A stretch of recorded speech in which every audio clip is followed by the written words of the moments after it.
Will you please pray with me? God, we ask that it is you that we hear and feel in these words and in this place. Please help us to hear your call and to go and serve. Amen. The Psalms, I think they're kind of an underrated book. I don't know how many people spend time in the Psalms, but the Psalms are great at showing us how faith lives work. Psalm 130 starts with this. Out of the depths I cry to you, O Lord. Lord, hear my voice. Let your ears be attentive to the voice of my supplications. If you, O Lord, should mark iniquities, Lord, who could stand? But there is forgiveness with you, so that you may be revered. I wait for the Lord, my soul waits, and in his word I hope. My soul waits for the Lord more than those who watch for the morning, more than those who watch for the morning. It was only a month or two into my call here when I found myself sitting at a table with a family that I didn't know, in a house that I didn't know, talking about a woman whom I never met. And at this table, the daughter of this woman looked at me with tears and said, I get angry with God, and then I feel guilty, but I just want to know why my mom is dead. I must admit, I felt very uncomfortable in that moment.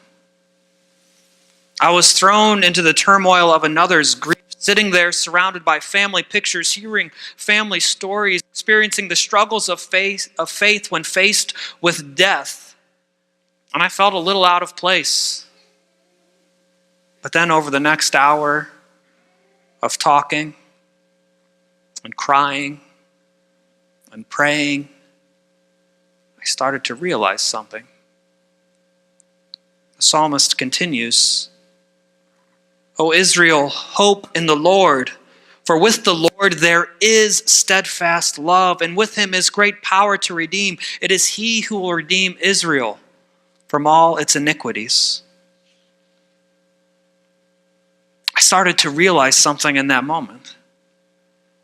It was an honor to be brought into this uncomfortable situation, this uncomfortable position. I was given the opportunity to serve God in that moment. I could have served myself and just left, right? I would have felt better, at least temporarily. But I was given the opportunity to serve God in that moment. I could help reassure, I could help give hope, I could help others see God's presence even in the midst of pain and suffering.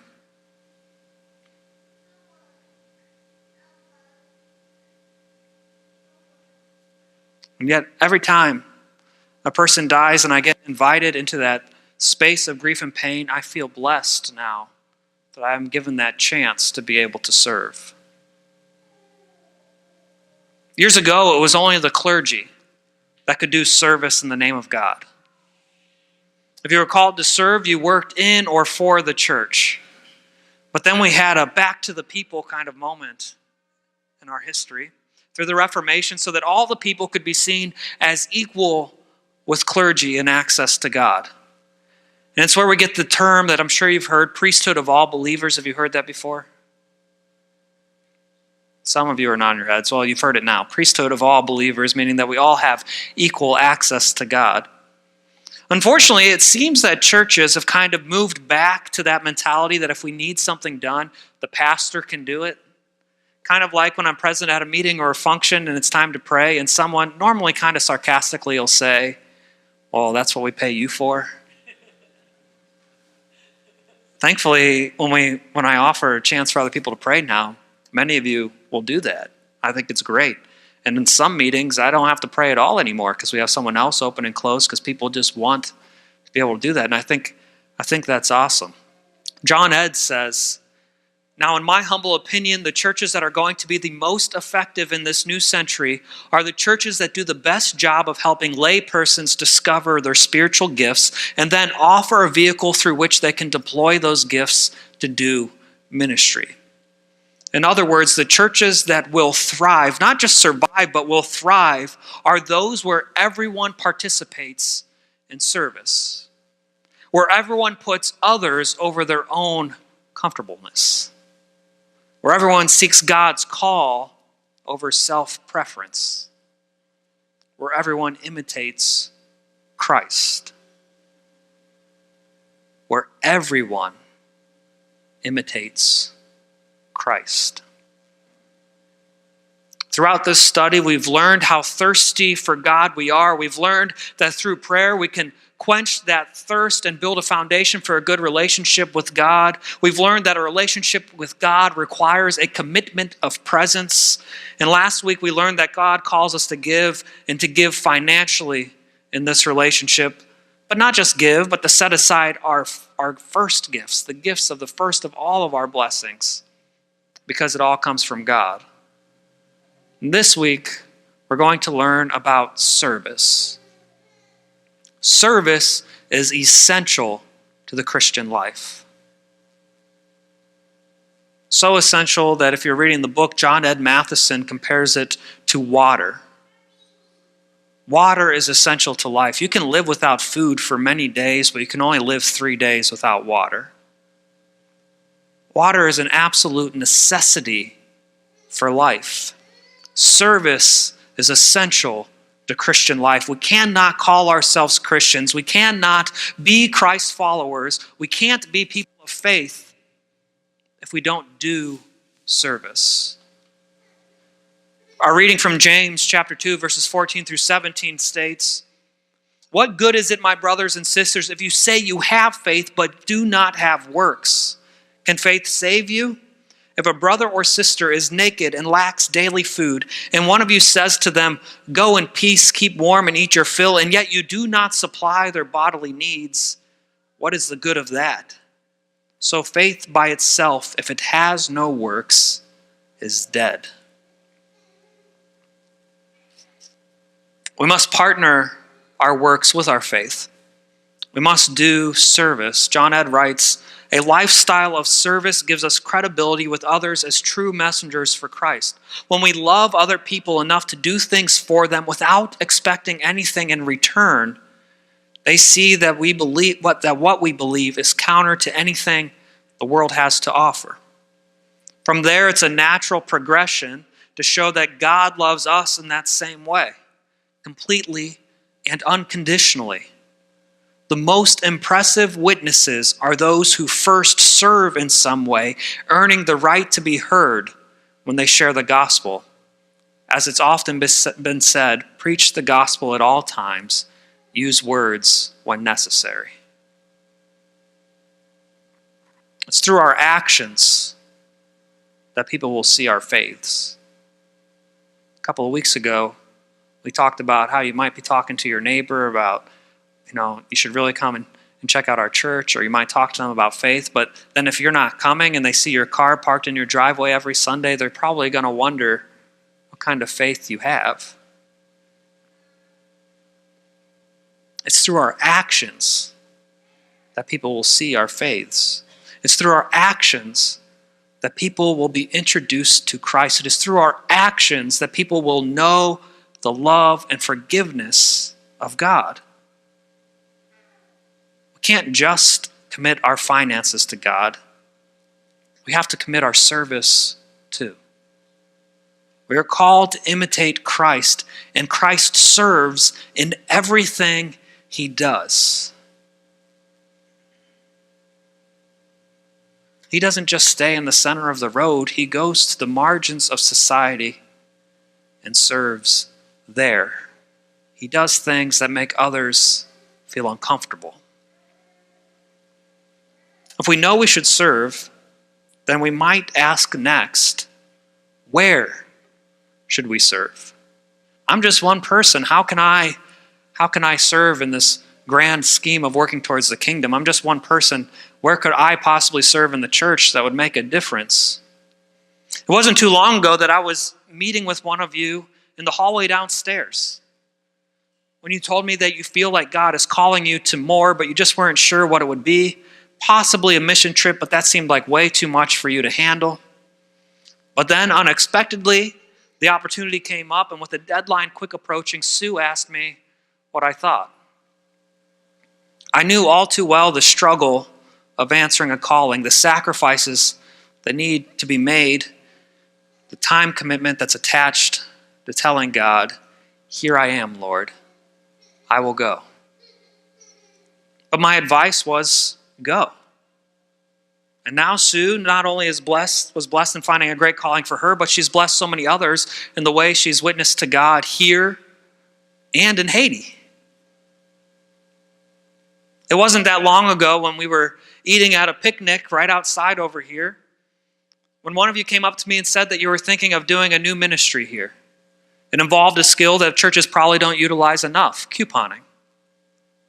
And now, through Carolyn's serving and willingness to step into something new, we've provided several meals to the homeless in our community. We're giving away toiletries to people in our community and beyond. And we're opening ourselves to new ministry opportunities that bless us and so many others. Paul writes to the Romans in chapter 12, verses 6 through 8. In his grace, God has given us different gifts for doing certain things well. So if God has given you the ability to prophesy, speak out with as much faith as God has given you.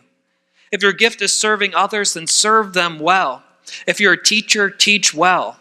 If your gift is to encourage others, be encouraging. If it is giving, give generously. If God has given you leadership ability, take the responsibility seriously. And you have a gift for showing kindness to others, do it gladly. We all have different gifts.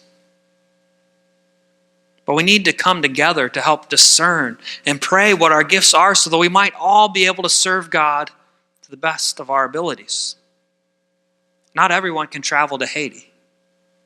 Not everyone can coordinate the storehouse. Not everyone can organize dinners. Not everyone can sing. Not everyone can preach. Not everyone can run the presentation software. However, if we all work together, we can come to see that not only are we called to serve, but that God is preparing each of us to serve in our own ways. We just might not see it yet. We know we all should serve. And we know we all can find a place to serve. But we might want to ask the question, how should we serve? There are two things that can spread very quickly through a church or through any organization. The first is great enthusiasm. When you meet somebody who's full of joy, it is contagious. It's like Ella's smile every Sunday. I know because other people have talked about it. It is contagious when you run into somebody with great joy and enthusiasm. The other thing is great cynicism. When you run into somebody who's talking about all the negative things about something, or it should have been done this way or that way, or this isn't good enough, or that isn't good enough, or gossiping, it's very easy to fall into that behavior also. A church can be full of people who enthusiastically serve God, or people who go around gossiping, questioning everyone's motivations, pushing for their own interests over God's desire. And both positivity and negativity are contagious, so we must find out how we're supposed to serve. Hebrews 10, verses 24 through 25 reads, "And let us consider how to provoke one another to love and good deeds, not neglecting to meet together as is the habit of some, but encouraging one another, and all the more as you see the day approaching." We are to encourage one another, love one another, lift one another up. That's how we should serve, but why? And how do we even get started doing that? Well, it comes down to motivation. We need to be motivated. Here's a joke on motivation. A man was walking through a cemetery one night while taking a shortcut home, and he fell into a newly dug grave that he didn't even know was there. And so he tried to get out, but he couldn't make it. And he kept trying and couldn't make it, and it was dark. And so he finally resigned himself to wait until sunrise. So he just nestled into a corner and sat down, hoping that somebody would find him. And it didn't really take that long, because within an hour, another man walking through the cemetery fell into that same grave. And he was struggling and climbing and trying to get out, doing whatever he could. And after a few minutes of his struggle, the guy in the corner said, "You can't get out of here." But that second guy sure did.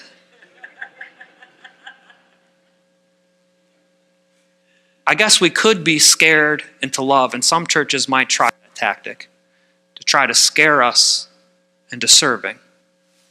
But I think that would be pretty hard, because after all, it's much easier to gather flies with honey. Maybe if we adopt this positive attitude of serving enthusiastically, we'll start to see others in our church do the same, because they'll see how joyful it is to serve. But it's hard to do, because it means we all need to be oriented in the same direction. It's hard to do because, as Proverbs 12:1 reads, "To learn, you must love discipline. It is stupid to hate correction." We have to be able to see that we aren't God. That our desires, they might be really important to us, but that doesn't mean that they're the answer for everyone. In our Congregationalist denomination, which means that the local congregations really have complete autonomy and all power to be able to do what they desire is best for their community, we celebrate the opportunity for each church to pick and choose its leaders so that they will be able to best meet and serve the needs in the community. This goes from calling pastors to hiring staff to electing the boards. We pick our leaders so that they might best keep us on God's path. So we should probably listen to them. Hebrews 13:17 reads, "Obey your leaders and submit to them, for they are keeping watch over your souls and will give an account. Let them do this with joy and not with sighing, for that would be harmful to you." I've heard the stories about people leaving board meetings here with great distress. That's not respecting our leaders. That's not following our leaders. They can't lead joyfully in that kind of situation. And when the leaders aren't joyful in their service, it's going to affect everybody. To move forward as a congregation and to be personally transformed into service of God, we need to be open to correction and instruction that reorients us around God and allow leaders to lead us. That's not just me. This is hard for me to talk about, because you're probably thinking, of course he wants us to listen to him. He's standing up there. I'm talking about all of the board presidents, the elders, all of the leaders that we put in place here. We might not like to hear that we need to be open to correction. But as is written in Philippians 2, verses 2 through 3, we read, "Be of the same mind, having the same love, being in full accord and of one mind. Do nothing from selfish ambition or conceit, but in humility regard others as better than yourselves." If we serve with God at our center and motivated to share God's good news, then being gently reminded when we're off the path isn't that big a deal, because we see that the greater good of all is better than our selfish desires. When we spend more time discussing the number of verses we should sing per hymn, instead of talking about how we can reach the community across the street, then I think we need a gentle reminder that says, let's get back to what's important. That is service to God. So how must we serve? With great enthusiasm to share the good news of Christ and with God at our center. Service is essential to our identity as Christ followers. If we do not serve, then we are not following. It is through our service that we can celebrate everything that God has done, is doing, and will do for us. And it is also through our service that God is made known to those around us. Knowing that others will see Christ through our service, we should be motivated to serve with great enthusiasm, knowing we are guided by some great and faithful leaders. I want you to hear these words again, but I want to make sure that you're actually listening, so I got to make you a little bit more uncomfortable. So go ahead and just stand up. If you can, just stand up. Go ahead and close your eyes and listen to these words from James. Listen to hear God speaking to you. What good is it, my brothers and sisters, if you say you have faith but do not have works? Can faith save you? If a brother or sister is naked and lacks daily food, and one of you says to them, "Go in peace, keep warm and eat your fill," and yet you do not supply their bodily needs, what is the good of that? So faith by itself, if it has no works, is dead. But someone will say, "You have faith and I have works. Show me your faith apart from your works, and I by my works will show you my faith." You believe that God is one. You do well. But even the demons believe and shudder. Do you want to be shown, you senseless person, that faith apart from works is barren? Was not our ancestor Abraham justified by works when he offered his son Isaac on the altar? You see that faith was active along with his works, and faith was brought to completion by the works. Thus the scripture was fulfilled that says, "Abraham believed God, and it was reckoned to him as righteousness, and he was called the friend of God." You see that a person is justified by works and not by faith alone. Likewise, was not Rahab the prostitute also justified by works when she welcomed the messengers and sent them out by another road? For just as the body without the spirit is dead, so faith without works is also dead. Do you hear God's call to service? If you'd like, you can sit or you can stay standing. It's entirely up to you. For just as the body without the spirit is dead, so faith without works is dead. So a Christian without service is not a Christ follower. So a church without service will die, and so a person who isn't transformed to live with God at the center instead of self cannot effectively show others the love of God.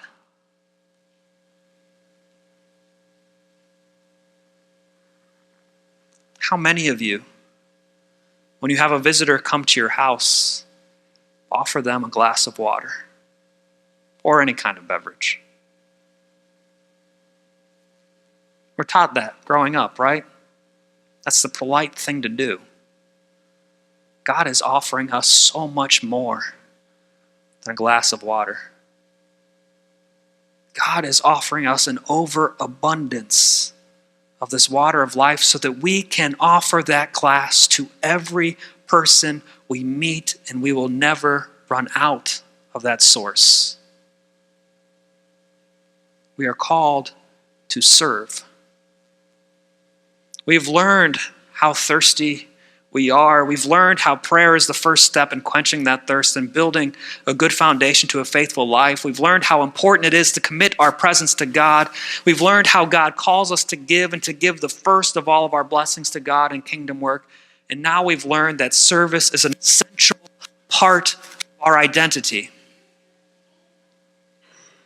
Next week, we get to respond to everything that we've learned. So this week that's before you, I ask that you reflect and pray, discern how you will allow God to transform you and your life, and how you will commit yourself to God and through the ministries of this place in the year of 2016 and beyond. As Jesus said, you are the light of the world. You are the salt of the earth, but what good is it to be the light of the world if you hide yourself under a basket? What good is it if you only turn that light on from 9:30 to 12 one day a week? What good is it to be the salt of the world if you aren't going out enhancing the lives of those around you? What good is it if you are just thrown on the ground and trampled beneath your feet? You will just kill the grass where nothing can grow again. Don't waste this opportunity. God has called us all to serve, and service is essential to our identity as Christ followers.